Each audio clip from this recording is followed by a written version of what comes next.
अगर आप बस ये एक काम करें तो आपकी सभी पुरानी बीमारियां बिल्कुल दूर हो जाएंगी। ये शरीर को बनाने वाला या सृष्टा आपके अंदर है।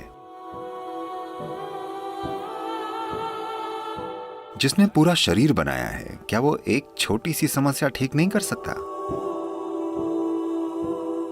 हमने बस कुछ सरल प्रक्रियाएं करके हजारों लोगों को उस समस्या से बाहर निकाला है।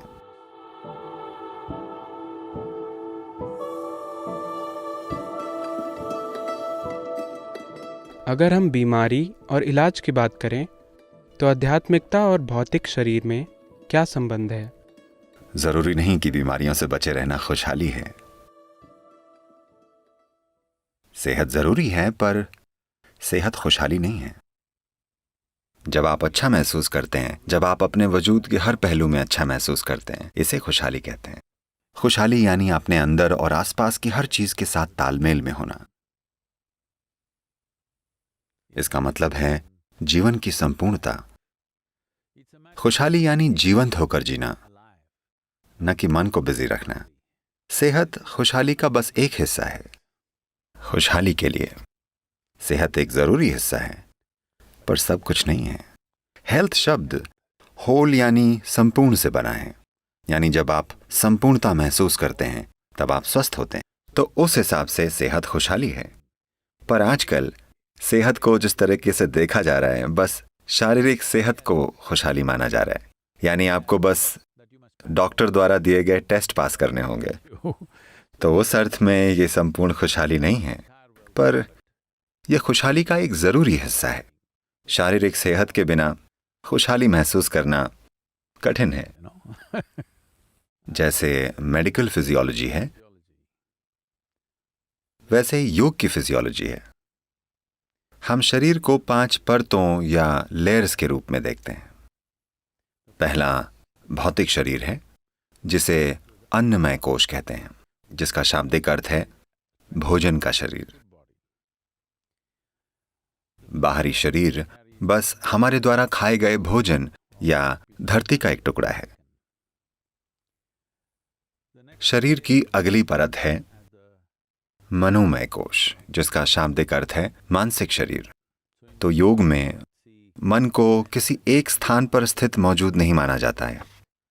पूरे शरीर में बुद्धि है और पूरे शरीर की हर कोशिका की अपनी याददाश्त होती है। हम कम से कम ये जानते हैं कि आधुनिक चिकित्सा से भी और अपने अनुभव से भी कि हमारे शरीर की हर कोशिका को याद है कि हमारे पूर्वजों के साथ 1000 साल या 10 लाख साल पहले क्या हुआ था। हर कोशिका में विशाल यादें और बुद्धि है। तो एक मानसिक शरीर होता है। ये हार्डवेयर और सॉफ्टवेयर की तरह है, पर ये दो चीजें खुद कुछ नहीं कर सकती जब तक अच्छी पावर न मिले। तो शरीर की तीसरी परत को प्राणमय कोश या ऊर्जा शरीर कहा जाता है। इस ऊर्जा शरीर के बारे में अनुभव पर आधारित विशाल ज्ञान मौजूद है। ये प्राणमय कोश है। 72,000 नाड़ियां या मार्ग होते हैं जो एक खास तरीके से मौजूद हैं। इन चीजों के बारे में पूर्ण और गहरा ज्ञान है। उन सभी चीजों पर महारत पाने के लिए और अपने अनुभव और खुशहाली पर असर डालने के लिए।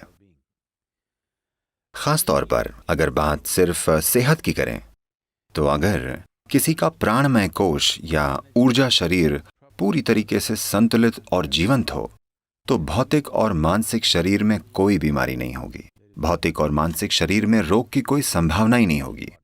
ऊर्जा शरीर को तालमेल में लाना, ऊर्जा शरीर के 2 हिस्सों को संतुलित करना, जिन्हें ईड़ा और पिंगला कहते हैं, और उन्हें जीवंत रखना, अगर ये किया जाए तो साफ पता चल जाएगा कि जो भी पुरानी बीमारियां हैं, चाहे वो बाहरी शरीर में हो या मन में हो, वो पूरी तरह से गायब हो जाएंगी। हम ऐसे हजारों लोग दिखा सकते हैं जो बीमारियों के साथ आए थे, पर हमने उन बीमारियों का इलाज नहीं किया। हमने बस उनके ऊर्जा शरीर को जीवंत और संतुलित बनाने में उनकी मदद की। देखिए, इसे देखने के कई तरीके हैं। आइए इसे ऐसे देखते हैं। इस शरीर को बनाने वाला हमारे अंदर है ना? इस शरीर को बनाने वाला या सृष्टा आपके अंदर है। तो मरम्मत करवाने के लिए आप निर्माता के पास जाना चाहेंगे या लोकल मैकेनिक के पास? अगर आप निर्माता तक नहीं पहुंच पा रहे हैं तो आप लोकल मैकेनिक के चक्कर लगाते रहेंगे, वरना आप स्वाभाविक रूप से सृष्टा के पास ही जाएंगे। इतना बड़ा शरीर बनाने वाला क्या एक छोटी सी समस्या ठीक नहीं कर सकता? जरूर कर सकता है, अगर आप उस तक पहुंच पाएं तो। हमने कितने सारे लोगों की दमा की स्थिति को ठीक कर लेने में बड़ी आसानी से उनकी मदद की है। भारत के शहरी इलाकों में सांस की तकलीफ बहुत आम है। हमने हजारों लोगों को उससे बाहर निकाला है, दवा से इलाज करके नहीं, बस कुछ सरल प्रक्रियाएं करके। अगर आप खुद में काफी गहरे उतर जाएं, तो जिसने ये शरीर बनाया है, वो बुद्धि और वो ऊर्जा जिसने ये शरीर बनाया है, यही हमारे अंदर मौजूद है। हम आपको उस बुद्धि तक पहुंचने के तरीके सिखा सकते हैं। जो इनर इंजीनियरिंग हम दुनिया को सिखा रहे हैं वो बस यही है, एक सरल तरीका जिससे सभी अपने अंदर मुड़कर उस ऊर्जा तक पहुंच पाएं। ये कोई धर्म नहीं है, न फिलॉसफी है, ये कोई सीख भी नहीं है। It is a technology of turning inward. ये अंदर मुड़ने की एक तकनीक है, खुशहाली की तकनीक।